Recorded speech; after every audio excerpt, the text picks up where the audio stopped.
we have our usual bookworm and book critic and book expert with us, Audrey, in the studio. But we're going to be looking at a book today called The Chronicles of High School by author Dr. Manners Mshongerwa. Let me tell you about Manners. He's a holder of a PhD in cultural studies. He has 6 other books that include New Trends in History, a competence-based approach to regional history, Mastery to a Level History, Zimbabwe's Hidden Heritage, Exploration of Ancient Sun in Zimbabwe, Towards Your Destiny and Right Steps.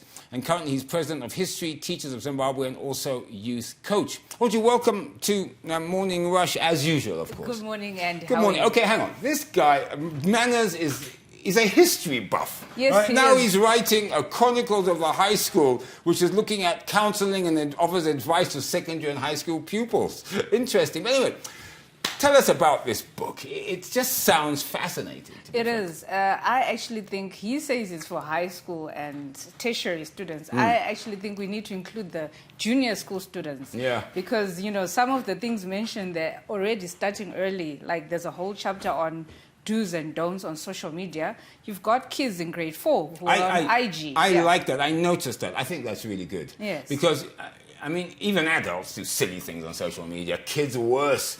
And oof, I tell you what, it's a worry. But okay, but obviously, what is he doing? He's trying to guide or counsel students because there also is an issue there about drugs, correct? And I know, of course, we do have a huge drug problem. We do have a drug problem, and for him, it's more relevant because he's been an educator for most of his life. And I even know someone was saying they were taught history by him in high school. So drugs, like the other week, we're talking about statistics as 67% of the children have sampled weed. Yeah, and then 45% have sampled the other white stuff. Stuffy. Yeah. So, I mean, 67%, that's shocking, yeah? That's quite a lot, That's quite a lot. So we need such books. We need such books. And I think this book should actually be like a handbook for all the students, all the schools, the guidance and counselors in the schools. Like not just the secondary. It should be safe for everyone. For everyone. And then the teachers and then the parents, because there are also chapters where he mentions the parents. He's directing the teachings to the parents. Right. Okay. Let's have a look at some of these chapters, and some of them are, you know, we can't go through 107 of them or whatever, but there's stuff here that matters. Like, for example, fleshly desires, because of course, kid pregnancies and how you handle unprotected sex and so on and so forth. I mean, these are real issues at school. And of course, not even today, going back to our days when we were in schools, there were real issues then as well, weren't they? Definitely. And I think I've seen the current textbooks. They are also talking about it to some extent, which is good. Because I know with other parents, they've always left this to the school or to other people. But he's also addressing the parents on these particular subjects to say you need to teach them at home about these subjects, you know, the sex, fleshly issues that we're talking about. They need to be taught at home as well. You know, there was a whole debate, I remember, about people saying you shouldn't teach sex education at school and so forth. I, of course, am the opposite. I think that the younger you start teaching them about these issues and about diseases and so forth, the better it is. But anyway, that's a debate for another day, I'm sure. What is this Valentine? I mean, you've read the book. Unfortunately, I haven't been able to read it. Valentine's Messages. I love that. Yeah, and I mean, I was so glad you mentioned this, because even in the corporate world, in any world, Valentine's is such a big deal. Yeah. But guess what? It's also a big deal at the schools and even junior schools like we're talking about. So he's telling the students that it doesn't matter whether you get a present or not. Some of the boys end up even stealing from their parents to get money to buy stuff for the girls. And it's all vanity, you know, you're just trying to impress someone for a day, then what? Yeah. So he's saying even if you don't get anything, it's okay. And in any case, you're not even supposed to be having a relationship at that age. Exactly. I must be honest, I haven't had a Valentine's present. Anyway, that's another story. Again, I've got too many other stories, don't I? Right, now, there's 3 chapters together, I think, that sort of makes sense. 1, examination tips, back to school, and more importantly, how can I motivate myself to study? I think that's an interesting, those 3 chapters. Definitely. I think, like, back in the day, we always assumed that the teacher was supposed to give you marks, study time, and homework and whatnot. But he's saying you need to actually motivate yourself. Because more often, if you look even at our schools, the number of students in a class can be vast. So you need to actually encourage yourself to read, get a timetable for yourself, have a diary or a notebook where you actually block time to say, I'll be studying this, etc. And you find that kids who do that actually excel versus those who don't. Yeah, because I must be honest, when you get to that age, you leave school, you go home, you'd rather turn on the television or get onto your gaming or their console or whatever you do nowadays as a kid rather than study. And of course, it hits you later on. I must be honest. Just reading some of the headings of the chapters makes me want to read this book because it's very interesting. I mean, there's issues here, for example, overcoming fear and anger problems and communication. I think that's one area, Audrey, that we forget about our kids because they are young adults.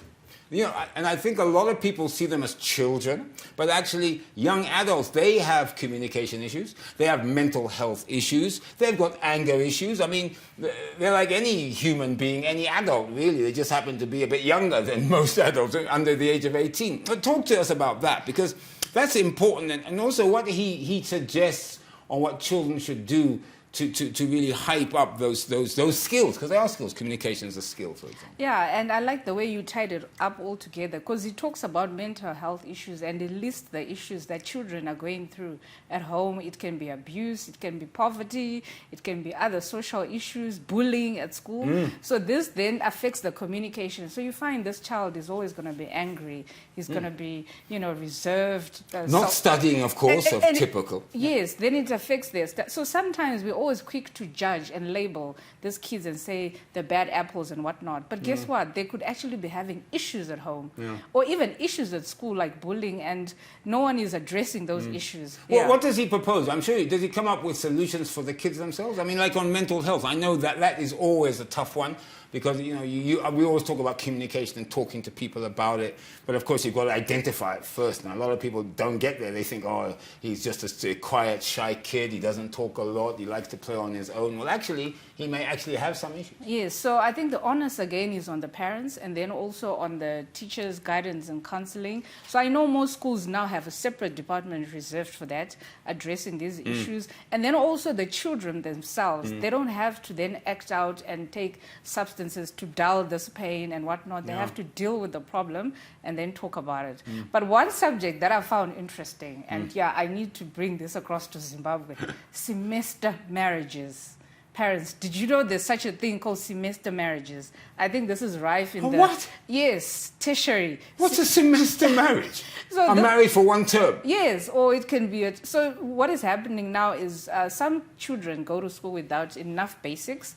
So they'll then hook up with the guy, then they pay one room, like in university, and then the other money they can buy groceries and whatnot. So that's literally a semester marriage.